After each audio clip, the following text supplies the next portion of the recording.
Now, ladies and gentlemen, for a little bit of a lighter story, I think. Y'all know Bed Bath & Beyond? Well, apparently it's going bankrupt.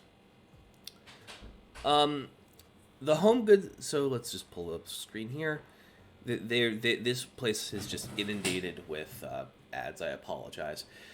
The home goods giant Bed Bath & Beyond says it's running out of money and may need to file for bankruptcy protection. Or worse, its stores have seen fewer and fewer shoppers and declining sales as the retailer has struggled to find its footing in recent years through a series of poorly timed or otherwise lackluster turnaround strategies.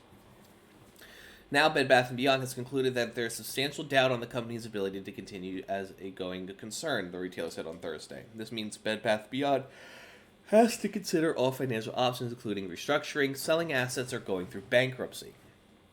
These measures may not be successful, the company added. Its stock price dropped more than 20% as soon as the markets opened.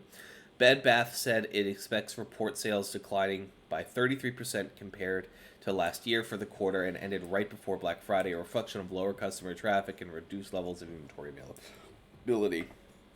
The forecast suggests loss would increase by almost 40% to $385.8 million.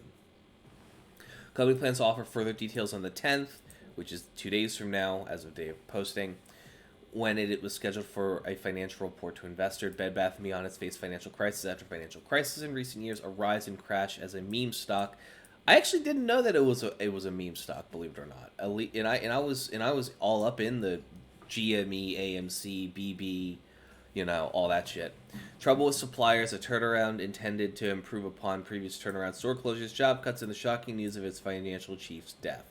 Most notably, Bed Bath & Beyond missed out on the shopping boom that the pandemic brought to many home goods sellers, as the company was in the middle of an overhaul that involved replacing big-name brands with more private brands. The new brand's turnaround surgery exacerbated the industry-wide supply chain crisis, leaving top products like KitchenAid mixers missing from Bed Bath's shelves.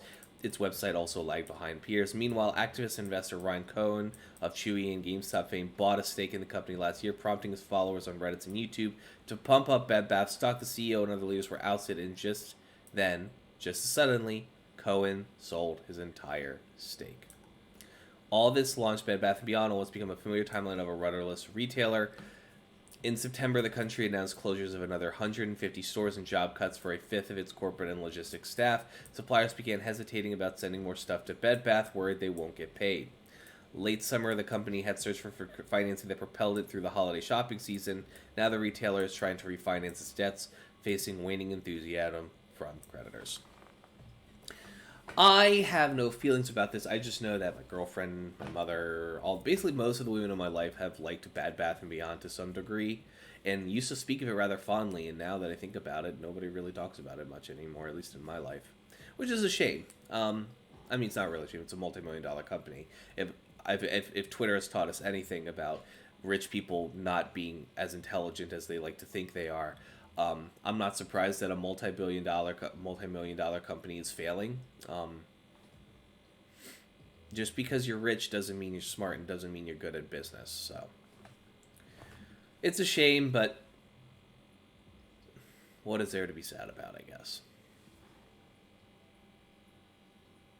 You're watching I Can't Shut Up Unless You Tell Me to here on HIMediaTV.